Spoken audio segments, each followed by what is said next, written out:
Hi, I'm John. This is my show, An American Scheme, where I'm proving that Diana Ross is Michael Jackson's actual mother. So today, I am going to do, this is going to be a tough video. And this one I'll actually warn people, these video clips that I'm going to show are going to be, they can make you feel bad. This is serious stuff. This is going to be talking about Michael Jackson, the Junkie. This is serious junkie talk, and this could upset some people. So just right off the bat, if you don't want to hear junkie talk, you know, go ahead and don't watch this video, because it's going to get serious. I'm not going to put an 18 age limit thing on, age restriction, because to me it's an educational video. But you know, if YouTube wants to do it, they can do it, whatever. But so here we go. So right here in the beginning, what I'm going to show you, this is Dr. Drew, and he's going to be talking about after Michael Jackson's death. He had got the autopsy report, and he's going to tell you about a little bit of that. First thing I want you to see is what he had to wear at night in order to get through the night, because he was so incapacitated, so anesthetically, he was under general anesthesia, let's face it. He would wear this. Remember there was talk in court the other day about a condom catheter?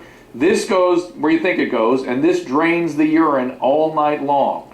That's how he would go to bed at night, wearing a condom catheter. This is what he had on. All right, now this is not a healthy person wears something like this.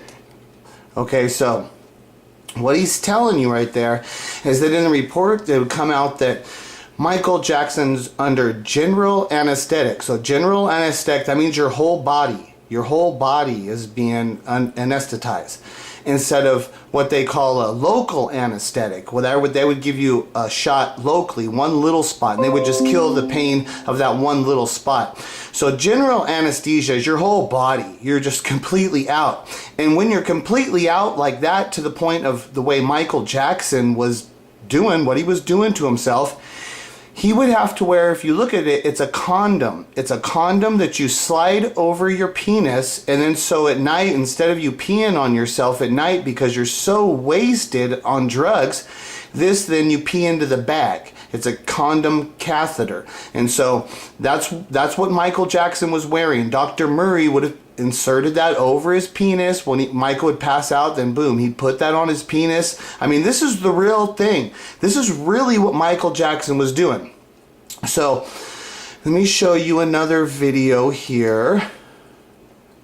And this here, this is it. Now this is at the trial, and this guy is explaining the actual what Michael Jackson would be using, like the frequency of the drug and stuff. So here, let me play this. Every single night for the last 2 months, he was giving 50 milligrams bolus and a drip every night of his powerful anesthetic agent. Yeah. Okay, and then the Dr. Murray's attorney agreed, yeah. So it's a known, everybody agrees, this is a known fact, everybody agrees this. He's saying for the last 2 months, he would give Michael Jackson an injection of propofol, first injection, and then he would give him another amount of propofol in a drip bag and let it slowly inject to Michael to keep him anesthetized for a long period of time. You know, so, and what I'm saying to you here is it's over a 2-month period. So this is the time leading up to his death. So up to his death, Dr. Murray was doing this to him every night for 2 months. That's what I'm saying, of the level of a junkie drug addict that Michael Jackson was. You're talking serious.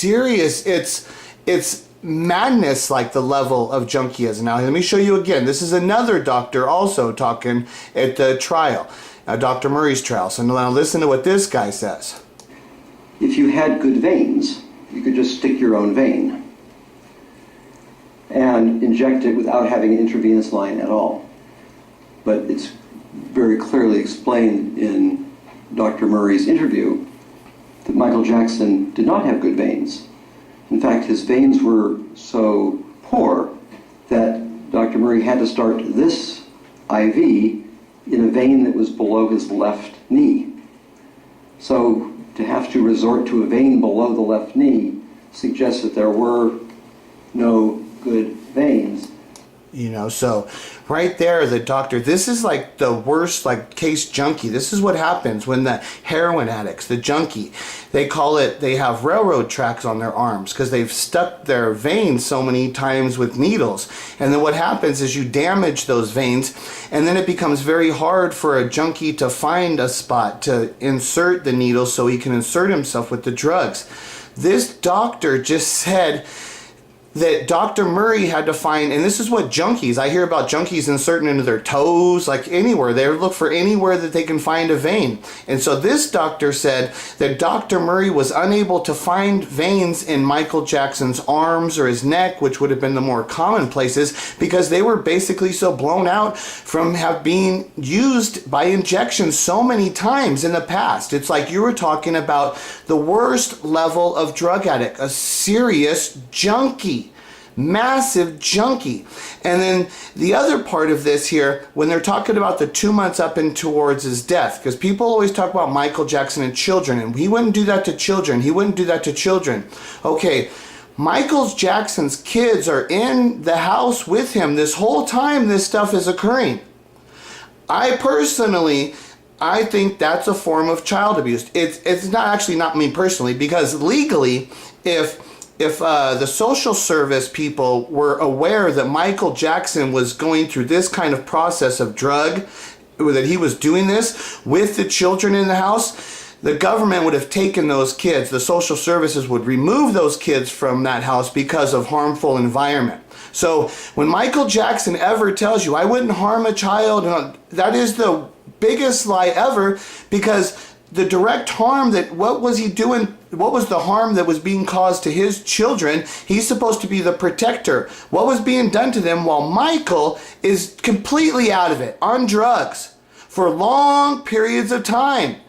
He is like, in reality, you're talking about one of the worst possible fathers that you could possibly be.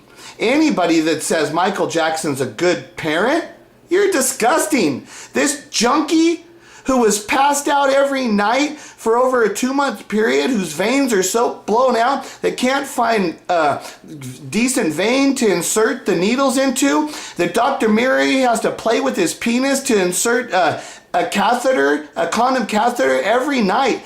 This is who Michael Jackson was. That's all, that's it. I'm not making it up. This is as hardcore facts and reality of a proof of a junkie. Michael Jackson, as bad of a junkie as there ever has been.